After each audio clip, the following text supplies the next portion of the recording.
नमस्कार दोस्तों, आइए देखते हैं फिजिक्स का एक बहुत ही इंपॉर्टेंट क्वेश्चन। यह जो क्वेश्चन है हमेशा क्वेश्चन जो है रिपीट करता है। आइए इस क्वेश्चन को समझते हैं। अवतल दर्पण में R बराबर 2F सूत्र की स्थापना करना है। इस क्वेश्चन को दूसरे तरह से पूछता है। इस क्वेश्चन को पूछ सकता है कि अवतल दर्पण में वक्रता त्रिज्या और फोकसांतर में क्या संबंध होता है। आपको सिद्ध कीजिए। दूसरी तरह से क्वेश्चन पूछ सकता है कि अवतल दर्पण में F बराबर R/2 सूत्र की स्थापना करें। और एक तरह से ये जो है पूछ सकता है। एक और तरह से पूछ सकता है कि वक्रता त्रिज्या फोकस दूरी का दुगुना होता है, अवतल दर्पण में स्थापित करें। एक और तरीका से पूछ सकता है कि फोकसांतर जो है वक्रता त्रिज्या का आधा होता है, अवतल दर्पण में साबित कीजिए। तो आइए इस क्वेश्चन को सारे क्वेश्चन को समझते हैं। अब हेडिंग दे दीजिएगा, अवतल दर्पण में R बराबर 2F सूत्र की स्थापना, proved R equal to 2F formula in concave mirror. तो सबसे पहले हम देखते हैं यह सूत्र जो स्थापित करना है वह अवतल दर्पण में स्थापित करना है, इसलिए हम एक अवतल दर्पण का फिगर बना लेते हैं। यही आपका अवतल दर्पण है, वह दर्पण जिसका चमकीला या परावर्तक पृष्ठ जो होता है वह अंदर की तरफ धंसा होता है और कलई किया हुआ पृष्ठ या रंगा हुआ पृष्ठ जो होता है वह बाहर की तरफ निकला होता है। उसी को हम अवतल दर्पण बोलते हैं, कनकेव मिरर बोलते हैं। तो ये आपका अवतल दर्पण हो गया। फिर हम दर्पण के बीचों बीच जो है एक सरल रेखा खींचते हैं जिसको प्रिंसिपल एक्सिस बोलते हैं, प्रधान अक्ष बोलते हैं। फिर यह प्रधान अक्ष दर्पण को जहां काटता है उसको हम पोल कहते हैं, पीछे सूचित करते हैं। किसी भी त्रिज्या से बाईं ओर एक चाप काटेंगे, फोकस कहलाता है। फिर उसी त्रिज्या से एक और चाप काटते हैं जिसको हम वक्रता केंद्र कहते हैं। और देखिए R बराबर 2F सूत्र की स्थापना करना है तो आपको सारी चीजें यहाँ पर जो है अब धीरे धीरे मिल रही है। ये आपका जो है ध्रुव से फोकस तक की दूरी को हम फोकस दूरी कहते हैं, जिसको स्मॉल f से सूचित करते हैं, जिसकी जरूरत है। और ध्रुव से वक्रता केंद्र तक की दूरी को वक्रता त्रिज्या कहते हैं, जिसको R से सूचित करते हैं, उसकी भी जरूरत है। तो आइए इस सूत्र को स्थापित करते हैं। सबसे पहले हम यहाँ पर जो है सूत्र को स्थापित करने के लिए इसी प्रधान के समांतर जो है एक किरण को लेते हैं। तो मान लीजिए हम यहाँ पर किरण जो है ये भी किरण ले लिए प्रधान के समांतर। आपको पता है प्रधान के समांतर जो भी किरण जाती है वो दर्पण से टकराने के बाद से फोकस से होकर के चली जाती हैं। तो यह दर्पण से टकराने के बाद से यह फोकस से होकर के चली जाएंगे। दूसरी किरण दूसरी एक जो है हम इस सूत्र को स्थापित करने के लिए अपने मन से रचना का काम करते हैं। तो यहाँ जो है वक्रता केंद्र से जो है एक किरण को दर्पण पर भेजता है। तो आपको पता है जो भी किरण वक्रता केंद्र से दर्पण पर जाती है वो दर्पण पर जो है लंब होती है, 90 डिग्री का कोण बनाती है। तो सबसे पहले हम यहाँ क्या करते हैं, अवतल दर्पण में R बराबर 2F सूत्र की स्थापना के लिए मानते हैं। तो यहाँ मानेंगे, माना, सारी चीजों को मान लेते हैं। तो देखिए इसमें जो है वक्रता त्रिज्या है तो मान लेते हैं वक्रता त्रिज्या। तो वक्रता त्रिज्या जो होता है उसको हम जो है R से सूचित करते हैं, जो फिगर में आप देख रहे हैं। तो वक्रता त्रिज्या आप आकृति में देख रहे हैं, वक्रता त्रिज्या किसे कहते हैं, ध्रुव से वक्रता केंद्र तक की जो दूरी होता है उस दूरी को हम वक्रता त्रिज्या बोलते हैं। तो आकृति में वक्रता त्रिज्या आप देख रहे हैं PC है, PC जो है इसको हम वक्रता त्रिज्या को R से सूचित करते हैं, तो हम यहाँ R लिख देते हैं। फिर F की जरूरत है, F का मतलब फोकस दूरी होता है। तो ध्रुव से फोकस तक की दूरी को फोकस दूरी कहते हैं, तो हम यहाँ पर लिख देंगे फोकस दूरी। फोकस दूरी जो आप जानते हैं, फोकस दूरी जो होता है ध्रुव से फोकस तक की दूरी होता है। तो आकृति में फोकस दूरी जो है PF है। तो PF दूरी जो होता है फोकस दूरी को हम F से सूचित करते हैं, तो इसको हम F मान लेते हैं। अब आइए सूत्र की स्थापना करने के लिए अब हम क्या करते हैं, इसी प्रधान के समांतर जो है दर्पण पर एक किरण को खींचते हैं। तो प्रधान के समांतर दर्पण AB किरण को हम लिए हुए हैं, जो दर्पण से टकराने के बाद फोकस होकर चली जाती हैं। दूसरा काम किए हुए रचना का काम, यहाँ जो है एक वक्रता केंद्र से जो है दर्पण पर किरण को भेजते हैं। तो वक्रता केंद्र से जो किरण दर्पण पर जाती है वो दर्पण पर लंब होती है। तो इस तरह से जो है आप यहाँ देख रहे हैं आकृति में, ये जो है आपतित किरण हो गई। आने वाली किरण को हम आपतित किरण कहते हैं। तो ये आपका ये भी जो किरण हो गई वह आपतित किरण हो गई। आपतित किरण देख रहे हैं दर्पण से टकराने के बाद से यह वापस लौट रही है। तो यह जो है BF जो किरण हो गई वो आपकी जो है परावर्तित किरण हो गई। तो यहाँ जो है हम इसको परावर्तित किरण मान लेते हैं। ये जो है दूसरी किरण जो है परावर्तित किरण हो गई। फिर आप देख रहे हैं यहाँ जो है वक्रता केंद्र से किरण को भेजे हैं। तो वक्रता केंद्र से जो भी किरण जाती है वो दर्पण पर लंब होती है। तो इस किरण को हम अभिलंब मान लेते हैं। ये आपका जो है अभिलंब किरण हो गई। अब आइए आपको नियम बताया गया परावर्तन के नियम से, तो हम यहाँ लिखेंगे परावर्तन के नियम से।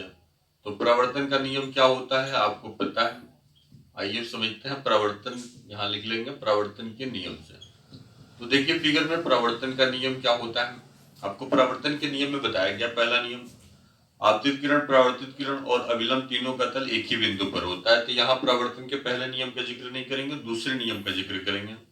आपतित किरण और अविलंब के द्वारा जो कोण बनता है उस कोण को हम आपतन कोण कहते हैं। फिर परावर्तित किरण और अविलंब के द्वारा जो कोण बनता है जिसको हम परावर्तन कोण कहते हैं। तो इसी नियम का जिक्र करेंगे, आपतन कोण बराबर परावर्तन कोण। यहाँ लिखेंगे आपतन कोण परावर्तन के नियम से। ये दूसरा नियम होता है, आपतन कोण इज इक्वल टू परावर्तन कोण।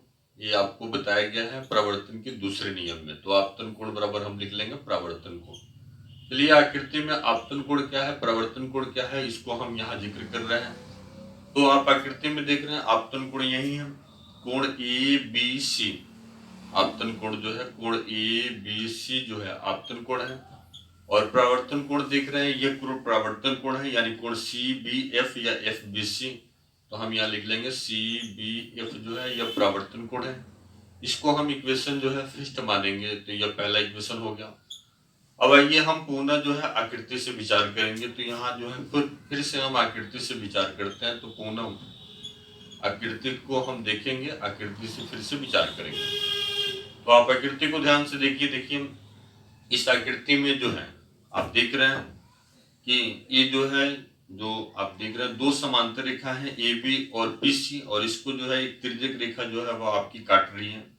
तो तिर्यक रेखा हम जो है यहाँ पर बीसी माने हुए हैं। तो दो समांतर रेखाओं को कोई तिर्यक रेखा यदि काटती है तो एकांतर अंतः कोण आपस में बराबर होता है। तो यह कोण आई जो है इस कोण आई के बराबर हो जाएगा।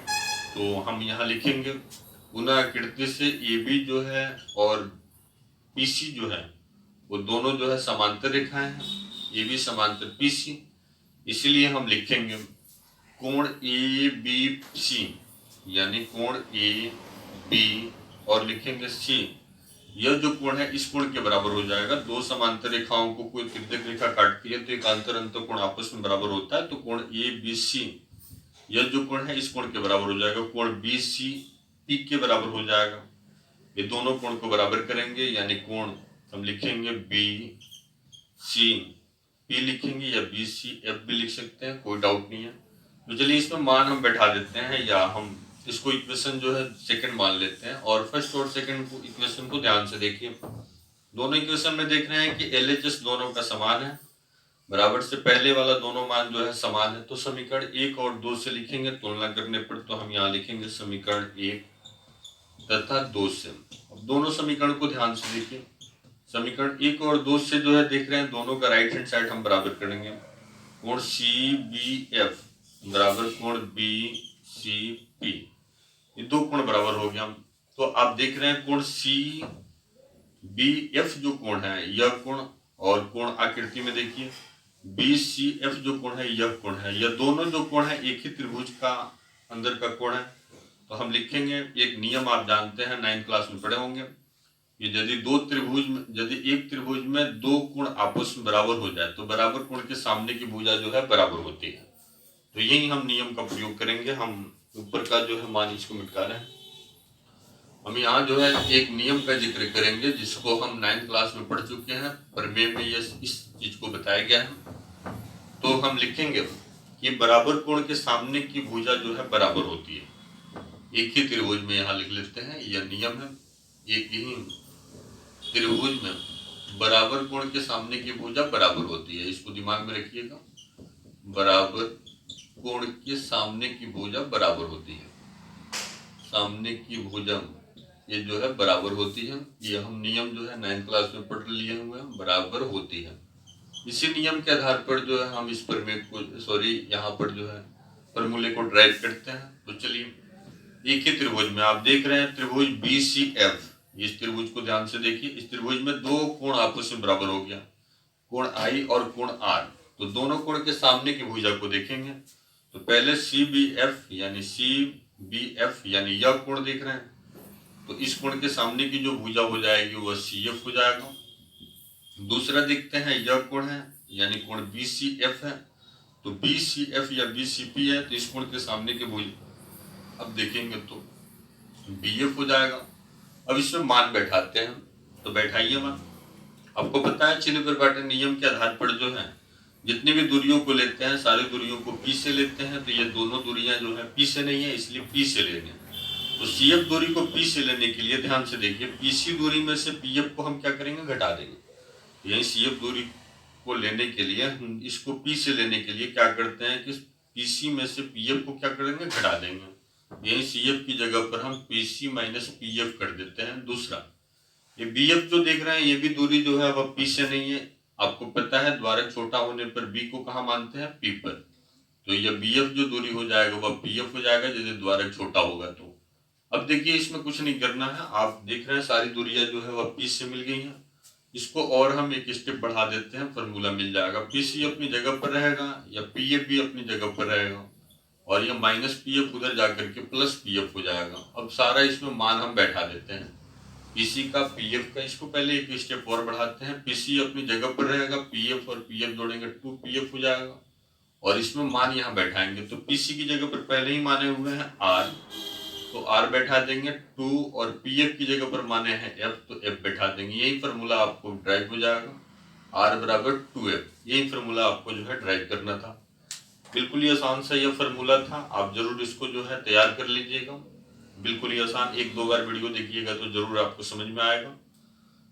अब जो है थोड़ा सा आप इसको छोटा करके भी जो है समझ सकते हैं। जैसे जो है आप लिखिएगा, फॉर्मूला जो ड्राइव करना है वह आर बराबर 2एफ फॉर्मूला ड्राइव करना है कनकेव मिरर में। तो सबसे पहले कनकेव मिरर का फिगर बनाइएगा, फिर प्रधान एक्सिस प्रिंसिपल एक्सिस दिखाइएगा। प्रिंसिपल एक्सिस मतलब दर्पण को जहां काटेगा उसको पोल, किसी भी त्रिज्या से एक चाप काटिएगा फोकस, उतना ही दूरी पर एक और चाप काटिएगा वक्रता केंद्र।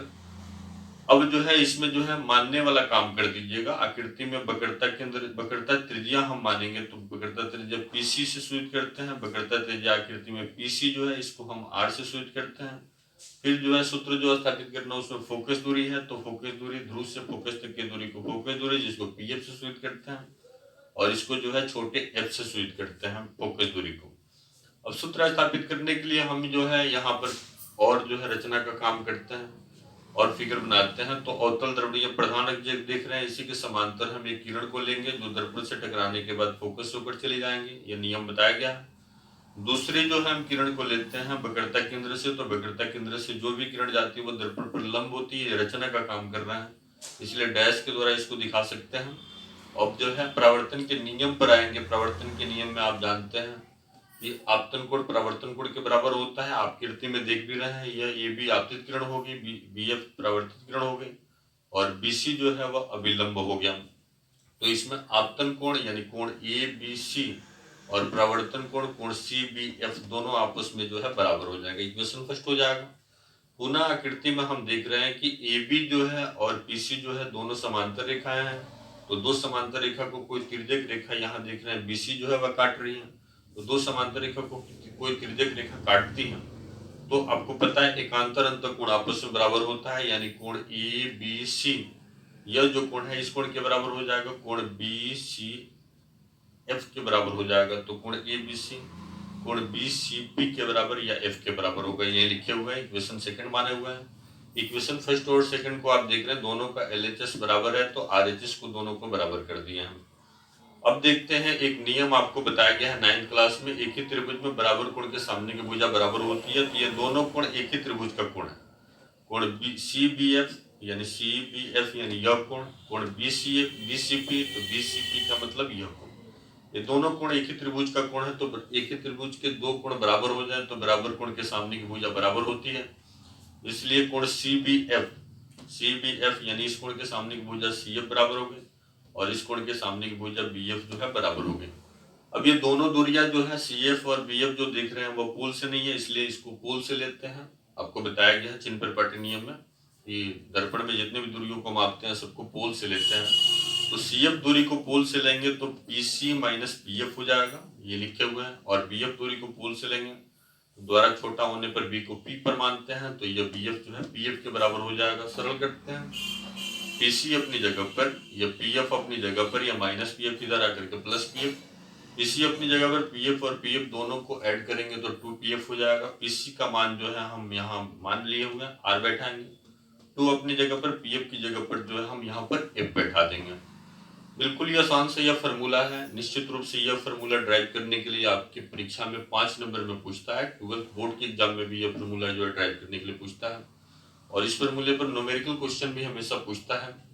जरूर इस फार्मूले को आप तैयार कर लीजिएगा, 1-2 बार वीडियो देखिएगा तो जरूर यह फार्मूला आपको समझ में आ जाएगा। दोस्तों, आपको हमारा काम पसंद आता है तो आप हमारे चैनल को सब्सक्राइब करें। यदि सब्सक्राइब कर लिए हैं तो दूसरे विद्यार्थियों के पास शेयर करें, कमेंट करें, लाइक करें। बहुत बहुत धन्यवाद दोस्तों, थैंक यू।